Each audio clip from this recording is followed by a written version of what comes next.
Hello, my name is Kevin and welcome to the Love Decanters channel. So, there's not been any films for a few days because I've been away again. And yes, I was shopping. I did buy some glass and I was given some glass. But yeah, I did buy something else that I'm quite excited about. I bought this. Dun, dun, dun. It's an illustrated catalogue from the Great Exhibition of 1851. And as you can see, I have marked a few pages in here because there's about 20 pages in here with glass in them. Yeah, from various manufacturers, some of which I've never heard of before. Now, you know I like my catalogues and stuff. 1851, yeah, there's hardly anything. I've got hardly any sort of systematic catalogues from that period.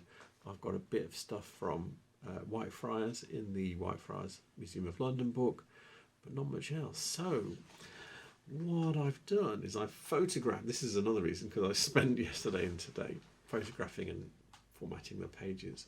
So I've photographed all the pages that I'm interested in this book. Not all of them are glass, there's a couple of extras that I've done, which are pottery and silver.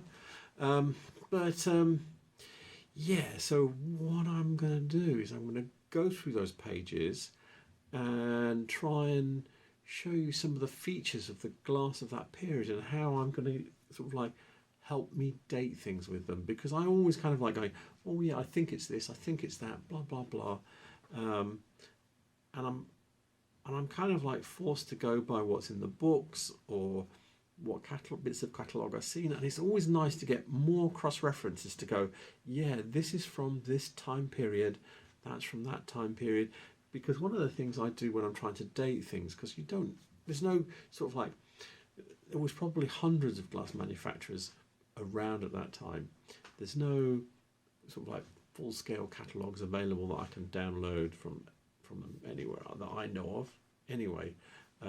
So what I try and do is look at, when I do get snapshots of things, I try and look at what's on there, what are the features of the glass that are on there, and you can see what's going in and out of fashion over time. And so yeah, that's what I'm going to do with these pages. I'm going to walk through some of them with you, show you some of the features, some of them are coming in, some of them are going out, some of them are unique to that period. And yeah, and also some that might actually confuse people. So yeah, we will work our way through.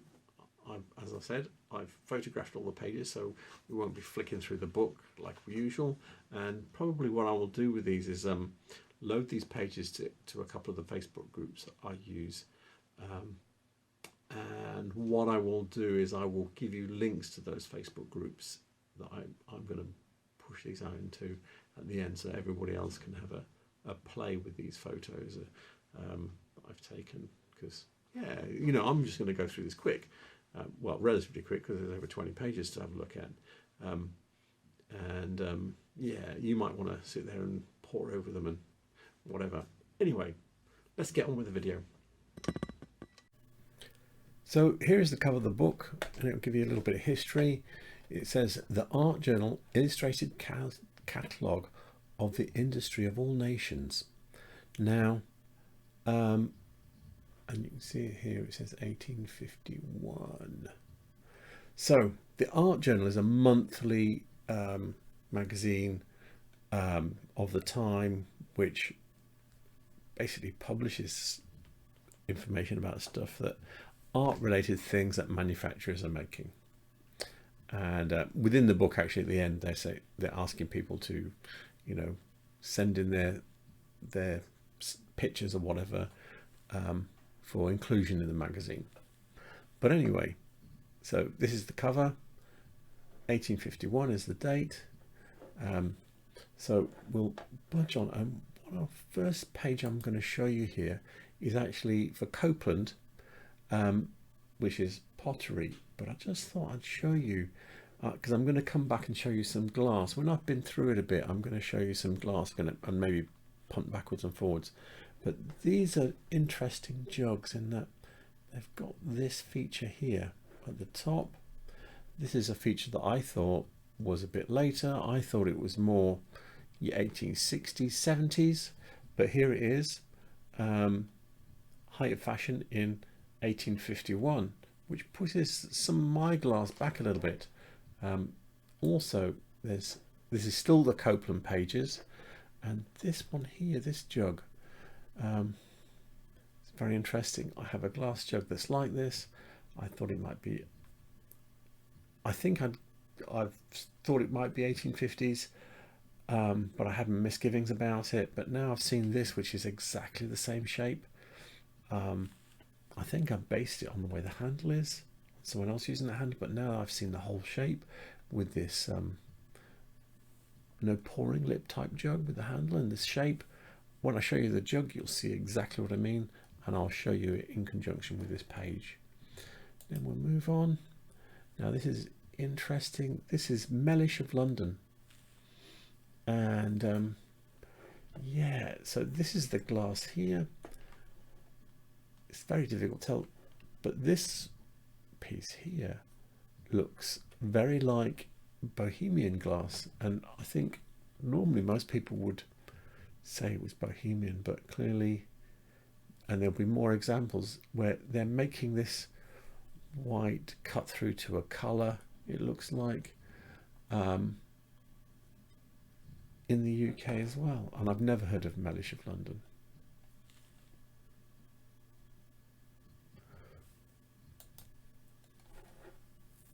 And then we've got Bacchus. Now I have heard of Bacchus before, and this is there. And again, this looks all very Bohemian. This, I'd have thought this might be later, but no, this is that period. Something else I'd like to highlight is this decanter here, which is a funny shape, but this stopper with the, so you've got your sort of like slightly modified shaft and globe decanter here, and the stopper is like the ones from the 1850s in the Whitefriars catalogues from the 1850s. So this is another reference that when you see this kind of stopper, that's the period it's from. I've not seen anything else putting it to any other time periods. Yeah, this glass is just strange. It's another company I've never heard of, W. Naylor of London. Yeah, it says it's very finely cut. Yeah, the wording in this is very flowery. Yeah, this is of its period. The stoppers are weird, but they are what they are. This is early shaft and globe. Yeah, this is a bit weird, but yeah, we'll move on and see something else, because that is a bit weird. I've not seen anything like these decanters that are here, or this jug. This kind of jug, you see these kind of things.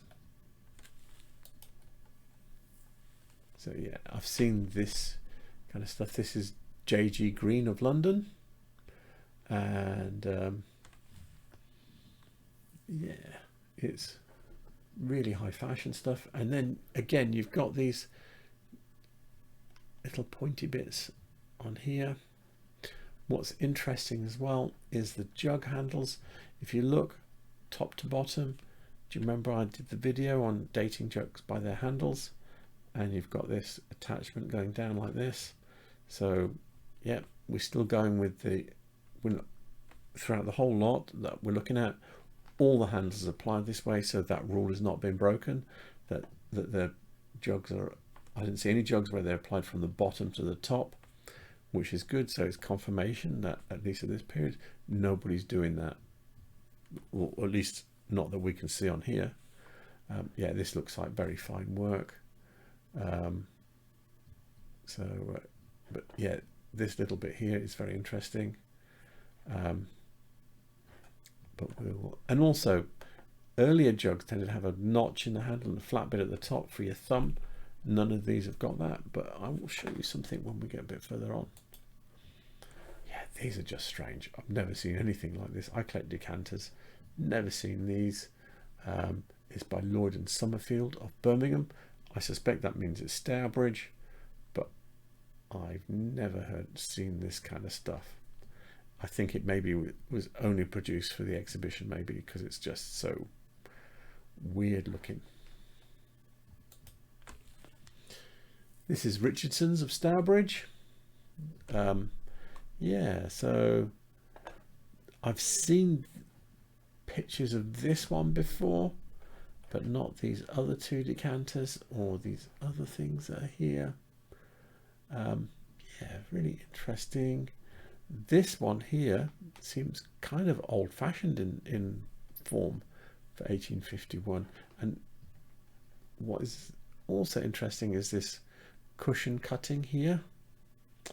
Yeah, so that's, I would normally subscribe that to the 1830s, but here it is in all its glory. I think there might be another example of that. So this type of cutting carried on post the 1830s, where I normally see it dated at. More from Richardson's, and yeah, this is, normally you'd think these were a bit earlier, but here they are.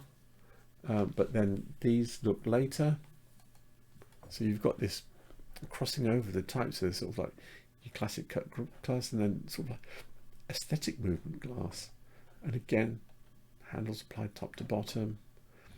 What's interesting though is the other jugs. If you look at this one here, oh no, there was no jugs on this page, sorry. If you look at this one and this one, there is no notch, but this one, this cut one, has got a notch in the handle just here. I think at this time the idea of putting these notches in to help you grip the top was going out. So most of the examples we're going to see in this book don't have this notch in the handle, and I will show you some jugs with notches and without, so you get the idea of what it is that you're looking at. Yeah, so I picked this. This is actually a silver maker, Prime and Sons of Birmingham. But look at these little funny monkey little decanters in here. I have seen decanter stands like this, and now I can date them to 1850. So that's quite nice. But yeah, these are funny, dodgy little things, and I've never seen any of those. So they may have just been for the exhibition. This one is absolutely Pallats of London, very renowned maker, and this is a funny mix in that this stuff looks kind of, looks a bit old-fashioned in a way. It looks like it's come from a earlier period and still hanging in. You've got this jug here with these little bits here. This is an earlier feature, and the notch in the handle. I will show you some jugs with this feature, and I've got one with a notch and one without, so we can have a play with that later. But yeah, this jug kind of feels earlier. It might be something that's more regularly sold, but yeah, that's quite interesting. And we're still with Apsley Pellet, and now they have a what looks like more of an aesthetic movement jug here, but look, can you see? It's got a notch in the handle there. The decanters again are of their period, and look at this. The shaft and globe, so you've got the normal kind of stopper, and then you've got this ones with these little sub stopper top here. Oh, I don't know what you'd describe that, a knob in the middle of the neck or something. But yeah, you see that. Then yeah, all of the glasses, these glasses feel later. So yeah, we're in that crossover period, so there's no style. None of these look even vaguely Georgian, so it's interesting to see that.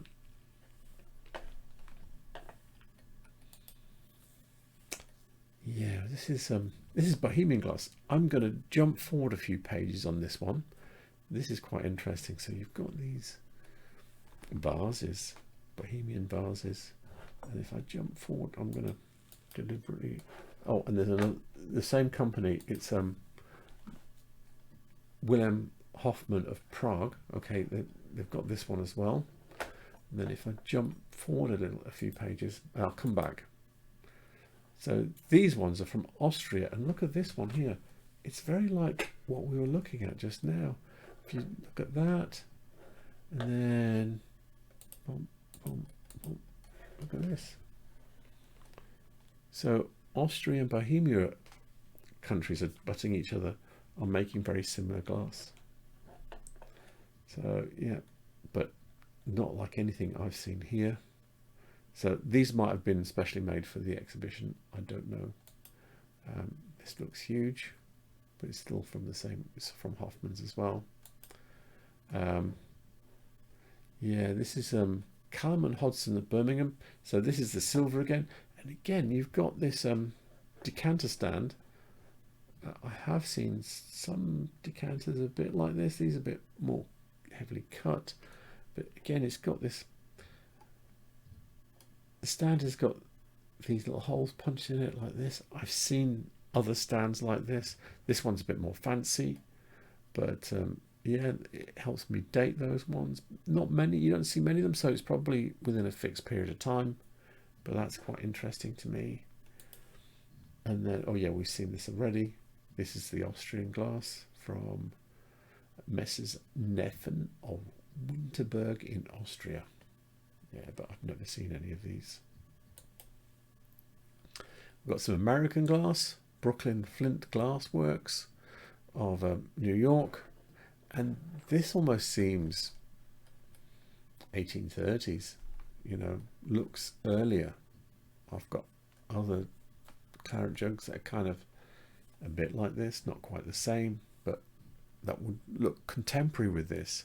But I always date them earlier than 1851 anyway. This is just a bit strange. Yeah, and this looks about the period, yeah, I would say, but not modern style. Yeah, we've got another thing here. This is weird. So it's another silver maker, but look at this. This is a decanter stand. I've never seen a decanter stand like this, and these bottles are just weird. Yeah, I don't know what's going on there, but yeah, very strange stuff. And I think some of this is just for the exhibition. So now we've got Lloyd and Summerfield of Birmingham. Now we saw some of their decanters earlier that I thought were a bit strange. This is, you see other things, this one's a bit like the decanters we saw, but yeah, these are probably made specifically for the exhibition. The glass is down here. These two especially look like they're Venetian, and yeah, look at this type of handle like this. It's very of the period. One of the jugs I'm going to show you, which is shaped like the Copeland one, has a handle like this, which is, you know, I've seen something like this before, dated to about 1850, which is, I was basically dating my jug basically just on the handle, but now I've seen the shape. That's quite nice. This is just bizarre, and I suspect only made for the exhibition.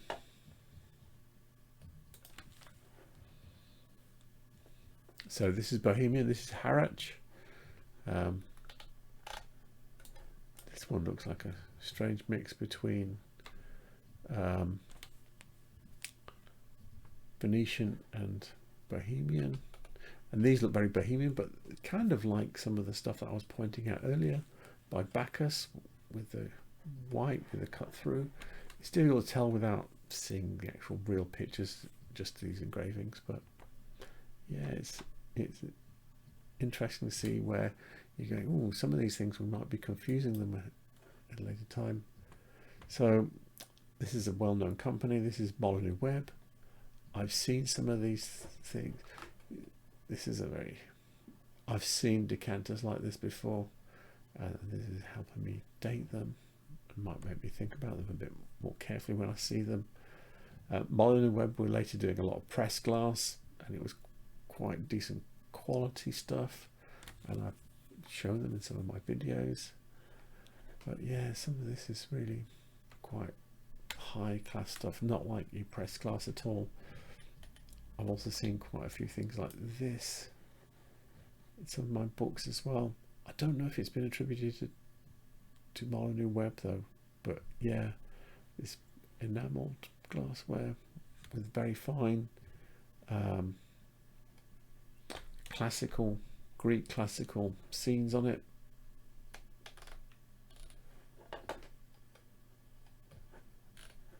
Why is it not going sideways? It's not going sideways because I've reached the end. So that's all of it. So what I'm going to do now is I'm going to show you some bits of glass just for you to have a look at.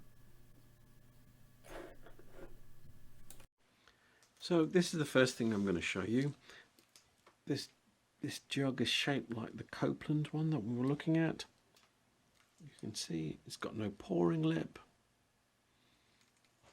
Nice round body. It's ribbed with these little cuts here. Yeah, this is I really like this jug. And I'd only been dating it based on this handle, this rope, loosely twisted rope handle here. Yeah, to around that period. But now that I've seen the Copeland jug as well, which is like just this exact same, the distinctive no pouring lip. Yeah, I'm very happy that it's from that period.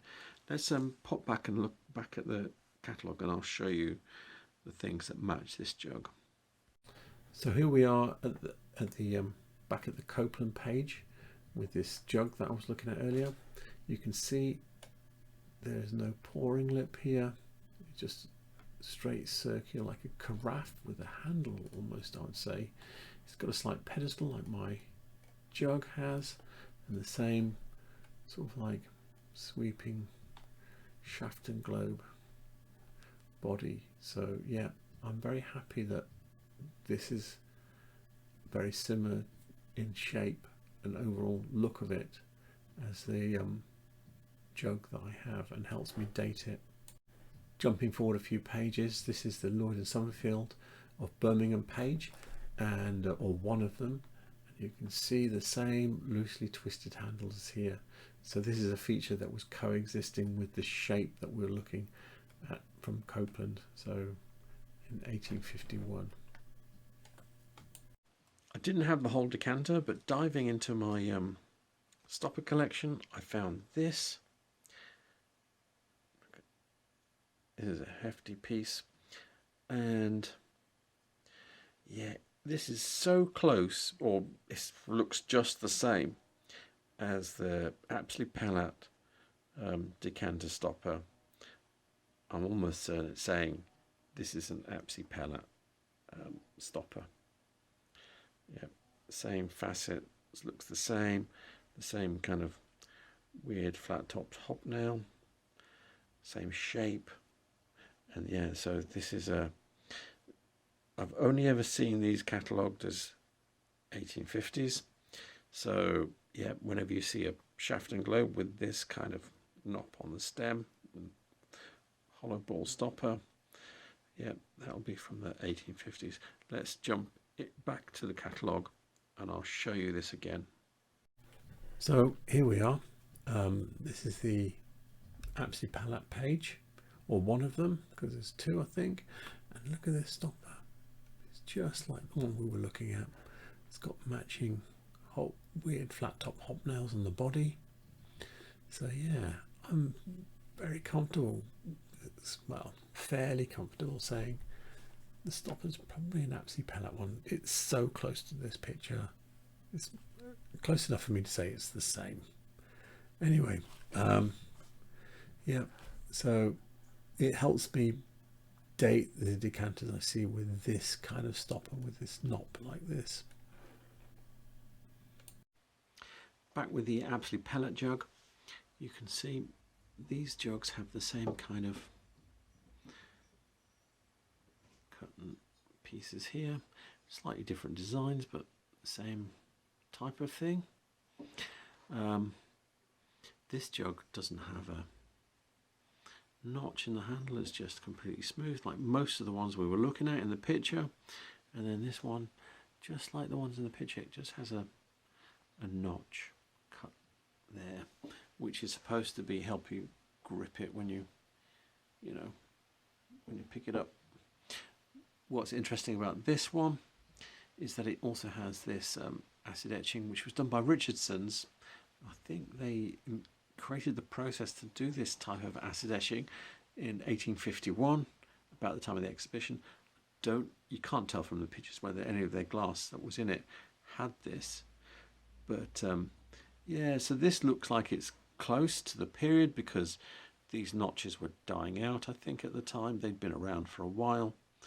I'm going to show you a couple of jugs which are early, which have the notches and also more cutting on the handle than this has.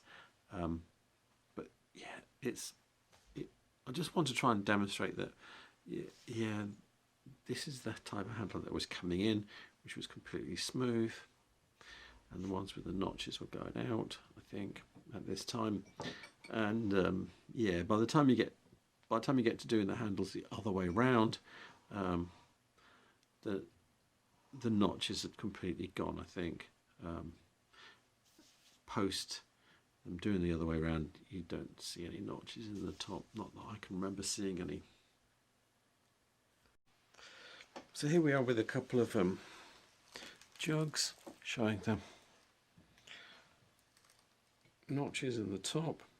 This one's from the 1830s, and then this one I think is probably might be earlier, might be 20s, might be 30s, but anyway, you can see again the notch, but more of a thumb piece on them. But it might be because these are bigger and this one's a bit more complex done. Yeah, and also another feature I was pointing out earlier that I said I was surprised to see Richardson's were still doing this cushion cutting like this. If I stop this a second, I'll pull something else out that's got it. Quickly cutting back to the Apsley Pellat page, you can see there's the type of cut edged jug we see with a notch cut in the handle. There's another jug here which looks like a newer style, but still it's got a notch in the handle.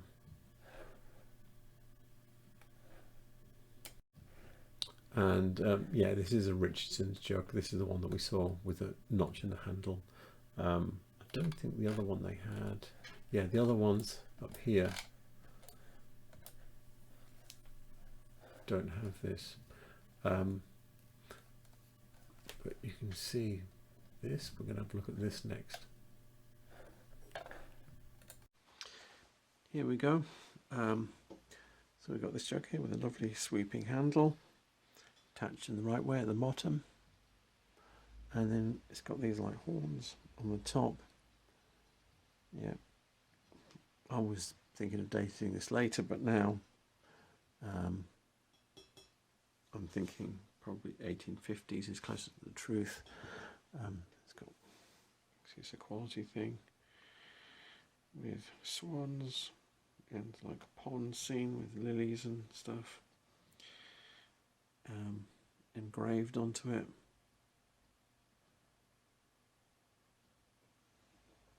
And it's got a star cut base. But yeah, it's got these horns, which I thought made it later, but now I know they were around much earlier than I said. Well, when I say much early, like 10-20 years earlier than I thought. So what I'm trying to show you here, yeah, I'm happy with my book and everything, but what I'm trying to show you is when I'm poking around on shelves going, oh, I think it's this age, I think it's that age, without knowing precisely who made it, what catalogue, you know, when I'm looking at the older stuff, what I'm looking at is, in my head, I have like a registry of things that were going in and out of fashion at different periods, technological innovations, etc. And when I look at it, I'm trying to think, what are the features that are coming into fashion, what are going out. And it's really nice when you see something, you know, one object with something on it that's going in a fashion and out of fashion, and it kind of allows you to put a tighter time on it, so you can go, oh yeah, there's a 10-year period where this thing was going in fashion, this thing was going out fashion, and they're in that one object. And that's quite nice. But when I see a book like this, it allows me to fix some of the things more tightly, because I'm not relying on someone else's interpretation who's also done that exact same thing. I don't know what references they've looked at to be able to say, I think it's this, I think it's that. So I'm able to make my own direct view from a book like this, and that's why I was so happy to see this. And I saw it and thought, that looks interesting. Started flicking, saw all the pictures, and then I thought, oh look at that, there's 2 whole pages of Richardson's glass in here. And I flicked and saw a couple more, and I thought, yeah, I'm buying this, because I'm sure there's going to be more in there. And I said, there's about 20 pages of glass, but also there's some silver things and some pottery things that also help you to date things. So yeah, that's where I'm going with that. So with that said, I will give you the name of the book in the description below. Probably not immediately, I need to get permission, but I will load all of the photographs I took of the pages to one of the Facebook groups, and I'll give you a link to that. Don't know which one I'm going to do. I need to probably chat with somebody. And then, yes, I think that's it. Yeah, I can't think of anything else. So please remember to like and subscribe, because it helps this channel. I hope you enjoyed this, and yeah, I will be making more videos. I'll be getting out and about again probably soon. So thank you for watching. Good night.